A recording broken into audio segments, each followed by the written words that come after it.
What's going on, guys? I'm here with one of our clients, Zach, who closed a 36K retainer. What's going on, man? How are you feeling? Feeling great.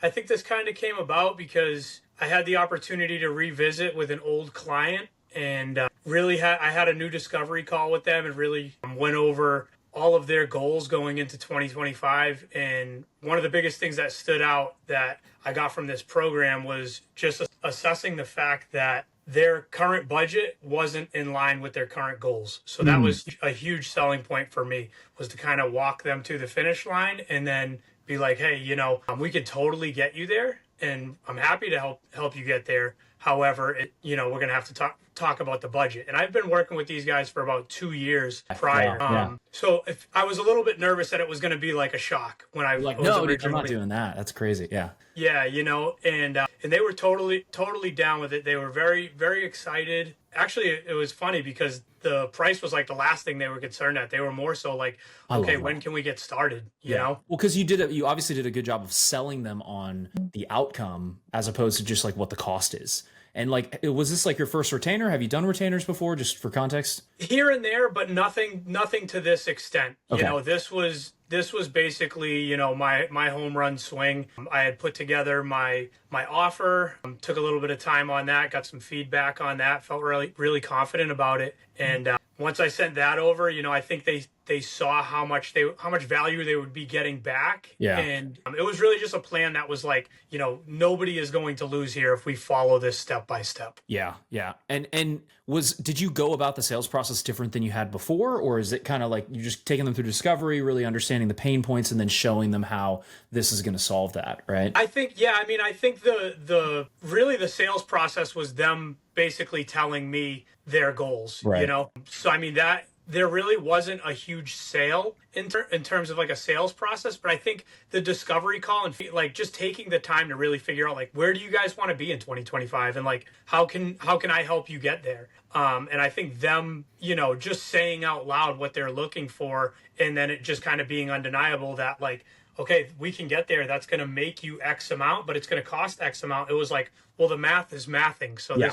this will work for us. And when you can solve that bigger problem, you can charge more, obviously, as well, which obviously you're clearly demonstrating to them that you solved the problem, which is awesome. And for anybody maybe who doesn't know you, do you mind just giving us like a little bit of backstory on kind of you, your company, and how you got into this in the first place? Yeah. So, I started about 5 years ago and it started pretty organically. I've always been a creative to some extent.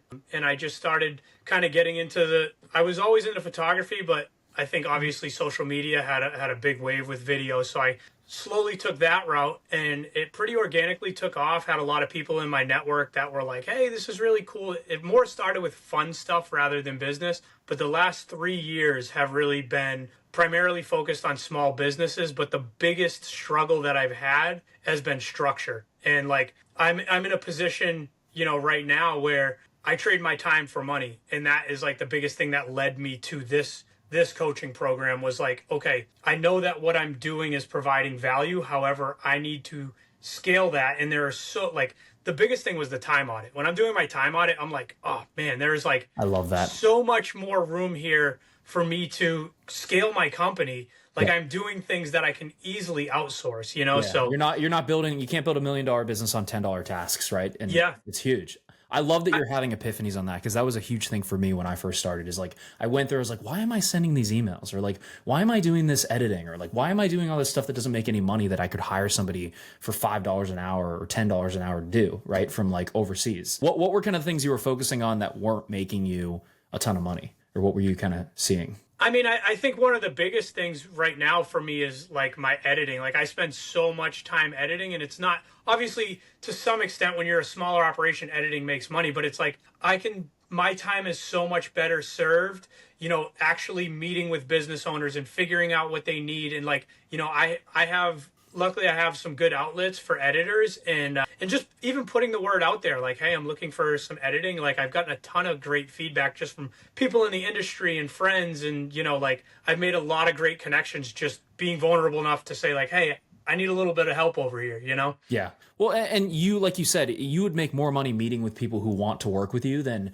editing the projects of people that have already paid you. And I think that like, I love that you're getting that epiphany, because like I talk to so many people and they're like, no, I need to be editing. I need to be doing all this stuff myself. It's like, yeah, if you don't want to grow a business, but like if you actually want to grow a business, like you have to hire people. Like you can't win the Super 100%. Bowl with one person. Like it's just not possible. Like you got to hire a team to get to millions of dollars a year in revenue if that's your goal, right? So Yeah, and I mean, I think it's just, you see any successful business, and it's a team sport. It's not this isn't a one person sport, And I think one of the bigger things, like when I considered, getting involved in this coaching program, I was like, you think like there's going to be like these big things, but it's really like the small things that you're like, it's a bunch of small things that you can like easily change and make little, like the little hinges swing the big doors is what I always say. I mean, yeah, exactly. And it's like, even like for a client that I've had for 2 years, just the fact of having a structured conversation and a structured offer to give them has made me more money with them in the next 6 months than I've made with them in 2 years. That's wild, dude. That's wild. That's insane. Yeah. Well, and I always say this too. It's like there's these little things we do within like either the sales process or the lead generation or how you price yourself or your offer, right? It's like I had a client I worked with last year that was like, he had a $140,000 deal on the line and he was going to send a proposal instead of going over it with them on the call. We made that one tweak and said, go over it on the call, and he closed it. And he's like, I don't think I would have closed it if I sent them a proposal, because they would have had objections and all this shit. And it's like that little thing can make such a big difference. It's not like we always have to like overhaul everything that you're doing, which is huge. I mean, and even having the coaching and the guidance, just allowing me to, get out of my head, get out of my own way. It's not so much like, oh, I feel I should do this or I feel I should do that. It's just more so like, this is the game plan and let's stick to the game plan. And it's, so far so good. I'm still new to the program. Yep. However, how cool that like, right off the bat, in my mind, I was like, all right. I was kind of on the fence for a little bit about doing the program, but I was like, this is the universe rewarding me for like making That's what I'm saying. It's scary. And like, I guess like, where do you think you would have been if you hadn't made the leap and done that? Because like, obviously it's scary. I would have been still doing one-off shoots for them when they called me, I love that, man. I love it. And now I have consistent work, and I mean, for me and where my business is at, just this retainer alone, provides me so much space to be able to like move and do different things and not chase one-off shoots. Yeah. And I mean, it's like, it's supply and demand too, right? So if I'm locked in, with this retainer and one or two more, that really puts me in a position to not be an order taker and not, not raise those prices, hire more people, make your own, like you make the rules. It's your business. Exactly. And I'm very excited about it. Dude, I'm freaking excited for you. I love this stage, like getting you guys into retainer mode, like stacking those. Like it's awesome to see you guys excited about it, because it just like gives me so much fulfillment as you guys start to stack, and you're like, oh, I can breathe a little bit now and like relax, which is huge. And I think too, when you have the right leads and you have the right clients, I think we all, like, when you're talking numbers, like that's a big thing. Like I've really been trying to get comfortable talking bigger numbers, because the reality is like these clients of mine, they are running the businesses with employees. So realistically, like they're making enough money and they want to spend the money on valuable things that's going to, strengthen their business. And I think just getting out of my own way and being like, hey, like you can have this much value for this much money. Yeah. It really made it simple. Yeah. And it's a lot of it's a mindset thing too. You're like, oh, I don't know if I can charge that much money for, it's like people have, and like being in the group and seeing other people close 40K deals or 100K deals in the wins channel. It's like, it puts you in a place, I think, where you're like, I can think bigger than I'm thinking right now. And right now I'm thinking small, Yeah, exactly. Cause there's always, and that's the thing too, is like, even when you're thinking small, there's still people that aren't going to buy from you. You know what I mean? Even if it is, you could say, hey, it's free. And there's still people that are like, Yep, exactly. And last question, man, I'll let you get back to closing deals here. I guess if anyone's maybe watching this, they were like you, they were on the fence about jumping in. Like, what advice would you give them, kind of knowing what you know now?